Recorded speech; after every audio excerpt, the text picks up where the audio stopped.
شروع اللہ کا نام لے کر جو بڑا مہربان نہایت رحم والا ہے۔ یہ لوگ کس چیز کی نسبت ایک دوسرے سے پوچھتے ہیں؟ کیا اس بڑی خبر کی نسبت جس میں یہ اختلاف کر رہے ہیں؟ دیکھو یہ انقریب جان لیں گے، پھر دیکھو یہ انقریب جان لیں گے۔ کیا ہم نے زمین کو بچھونا نہیں بنایا اور پہاڑوں کو اس کی میخیں نہیں ٹھہرایا؟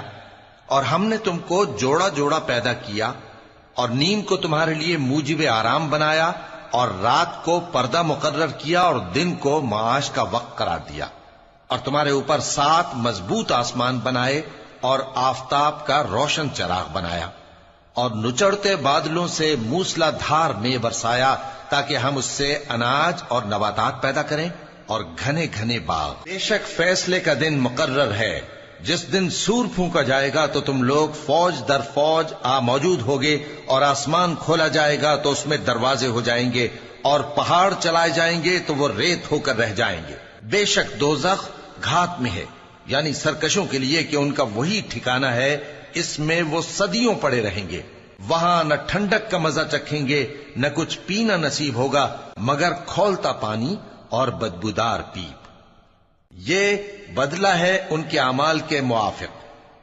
یہ لوگ حساب آخرت کی امید ہی نہیں رکھتے تھے اور ہماری آیتوں کو مسلسل جھٹلاتے رہتے تھے، اور ہم نے ہر چیز کو لکھ کر محفوظ کر رکھا ہے۔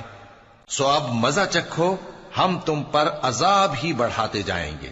بے شک پرہیزگاروں کے لیے کامیابی کا گھر ہے، یعنی باغ اور انگور اور ہم عمر بھرپور جوان عورتیں اور شراب کے چھلکتے ہوئے جام۔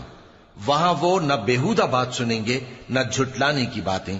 اے نبی صلی اللہ علیہ وآلہ وسلم، یہ تمہارے پروردگار کی طرف سے صلہ ہوگا جو حساب کے مطابق انعام ہوگا۔